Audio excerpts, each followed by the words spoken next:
কি অপূর্ব সুগন্ধ! ভিডিওতে আপনাদের কোনোভাবেই বোঝানো সম্ভব নয়। কেন যে এটা দেবভোগ্য তা আজকেই বুঝতে পারলাম। আজকের রেসিপি কণিকা ভোগ। পুরীর জগন্নাথ মন্দিরে এই ভোগ নিবেদন করা হয়ে থাকে। আপাত দৃষ্টিতে মনে হতে পারে পোলাও আর কণিকা ভোগ একই, কিন্তু এটা মোটেই এক নয়, কারণ কণিকা ভোগে কখনোই চিনি দেওয়া হয় না। সম্পূর্ণ ঘিয়ের তৈরি, স্বাদে গন্ধে অতুলনীয়। সামনেই আসছে রথযাত্রা, আপনারা এই কণিকা ভোগ বানিয়ে নিতে পারেন এবং ভগবানকে নিবেদন করতে পারেন। সমস্ত নিয়ম এবং পদ্ধতি মেনে চললে কণিকা ভোগ এইরকম ঝুরঝুরে তৈরি হবে। তাই আপনারা প্লিজ ভিডিওটিকে স্কিপ না করে সম্পূর্ণ রেসিপিটি দেখুন আর এইরকম কণিকা ভোগ বানিয়ে নিন। নমস্কার বন্ধুরা, হেসেল বনলক্ষ্মীতে আপনাদের সকলকে স্বাগত। কণিকা ভোগ বানাবার জন্য এখানে আমি নিয়েছি 1 বাটি গোবিন্দভোগ আতপ। ফোড়নের জন্য নিয়েছি 2টো তেজপাতা, একটা দারচিনি আর একটা স্টার অ্যানিশ। আর নিয়েছি 1 চামচ মতো কিশমিশ, আর নিয়েছি 6টা কাজু। কাজুগুলো এখানে ভেঙে নেব, এটা ভেঙে নিলাম। আর নিয়েছি, যে বাটিতে চাল নিয়েছি সেই একই বাটির মাপে 1/3 গুড়। এখানে সাধারণত চিনি দেওয়া হয় না, কণিকা ভোগ রান্না করার জন্য গুড়ই লাগবে। নিয়েছি 1/2 চামচ লবণ, 2 বড় টেবিল চামচ ঘি, মানে যে বাটিতে চাল নিয়েছি সেই বাটিরই 1/4 ঘি। নিয়েছি দারচিনি, এখানে দারচিনি পরিমাণটা একটু বেশি লাগে। নিয়েছি একটা জয়িত্রী, একটা জায়ফলের 5 ভাগের 1 ভাগ ভেঙে নিয়েছি, 4টে ছোটো লবঙ্গ, 4টে ছোটো এলাচ, 10-12টা গোলমরিচ আর 1/4 চামচ গোটা জিরে। আর ঘিটা এখানে নিয়েছি পিওর ঘি।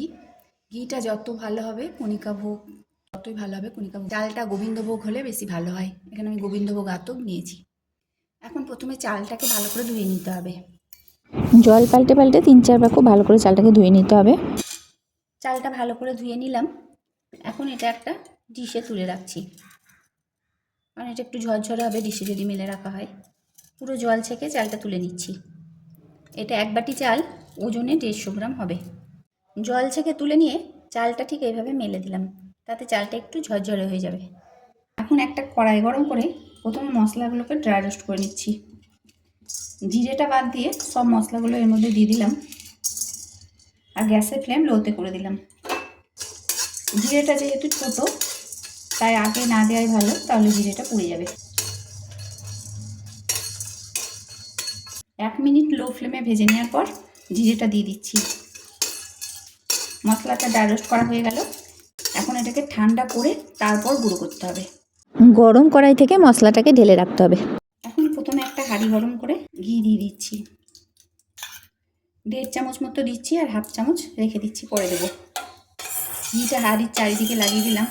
এখন ঘিটা গরম হওয়ার পর দিয়ে দিচ্ছি 2টো তেজপাতা আর দারচিনি আর একটা স্টার অ্যানিশ। ফোড়নটা একটু নেড়ে চেড়ে নিয়ে এর মধ্যে দিয়ে দিচ্ছি কাজু।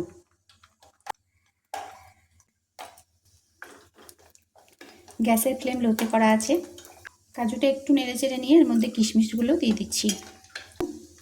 এবার কিশমিশটাও দিয়ে দিচ্ছি। কাজু আর কিশমিশটা একটু ভেজে নেব। গ্যাসের ফ্লেম অবশ্যই লোতে করা আছে, বোঝাই যাবে যে ভাজা হয়ে গেছে। কিশমিশগুলো একটু ফুলতে শুরু করেছে। এখন এর মধ্যে চালটা দিয়ে দিচ্ছি।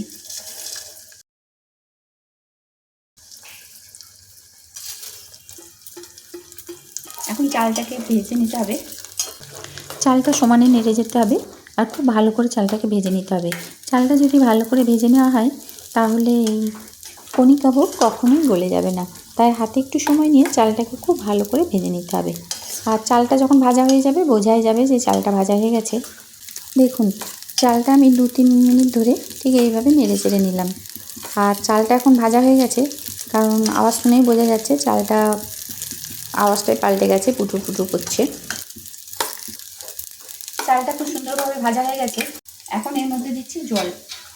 যে বাটি চাল নিয়েছিলাম সেই বাটিরই 2 বাটি জল দিয়ে দিচ্ছি। আর জলটা অবশ্যই গরম করা দিতে হবে। আমি জলটা গরম করে নিয়েছি, ভালোভাবে মিশিয়ে নিচ্ছি।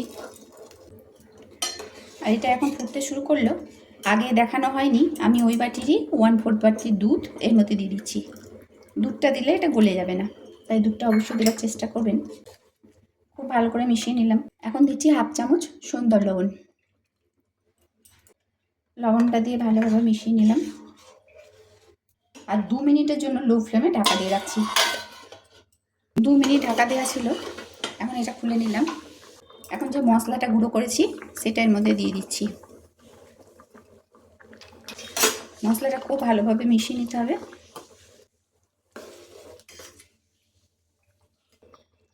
আরও 3 মিনিট ঢাকা দিয়ে রাখছি লো ফ্লেমে। আরও 3 মিনিট পর ঢাকাটা খুলে নিচ্ছি। দেখুন জলটা অনেকটাই শুকিয়ে এসেছে। একবার তলা থেকে ভালো করে নেড়ে দিলাম। এখন এর মধ্যে দিয়ে দিচ্ছি গুড় আর ভালোভাবে মিশিয়ে নিচ্ছি। এটা আবার রস বেরোবে, তাই আরও 2 মিনিট এটাকে হতে দিতে হবে।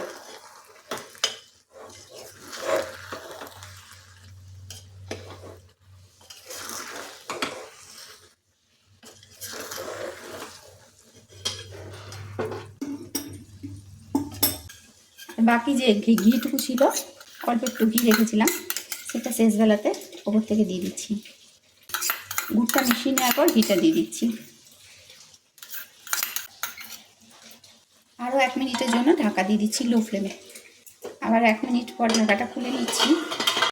এবারে খুব ভালোভাবে মিশিয়ে নিতে হবে, গুড়টা যাতে সমস্ত কণিকা ভোগের মধ্যে খুব ভালোভাবে মিশে যায়। গুড়টা দেখুন গলতে শুরু করেছে।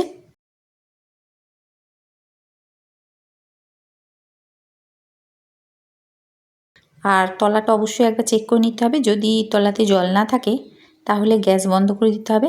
এটা স্ট্যান্ডিং টাইমে রাখলেই হয়ে যাবে। খুব ভালো করে গুড়টা মিশিয়ে নিলাম। একটু সরিয়ে দেখাচ্ছি, দেখুন তলাতে একটু জল নাই। ঠিক এই সময়ে গ্যাসটা বন্ধ করে দিতে হবে। এখন ঢাকা দিয়ে 10 মিনিট স্ট্যান্ডিং টাইমে রাখলে এটা ঝুরঝুরে তৈরি হয়ে যাবে। সুগন্ধে ভরপুর এই কণিকাভোগ এখন ঠান্ডা হয়ে গেছে, দেখুন কতটা ঝুরঝুরে হয়েছে। রেসিপিটা যদি আপনাদের ভালো লেগে থাকে তাহলে প্লিজ লাইক শেয়ার কমেন্ট করবেন। আর যে সকল নতুন বন্ধুরা রেসিপিটা দেখছেন তাদের যদি ভালো লেগে থাকে তো প্লিজ চ্যানেলটিকে সাবস্ক্রাইব করার সঙ্গে পাশে থাকা বেল আইকন অবশ্যই প্রেস করে দেবেন, তাতে আমার নতুন ছাড়া ভিডিও নোটিফিকেশান আপনাদের মোবাইলে আগেই পৌঁছে যাবে। সমস্ত রেসিপিটি দেখার জন্য হেসেল বনলক্ষ্মীর তরফ থেকে অসংখ্য ধন্যবাদ।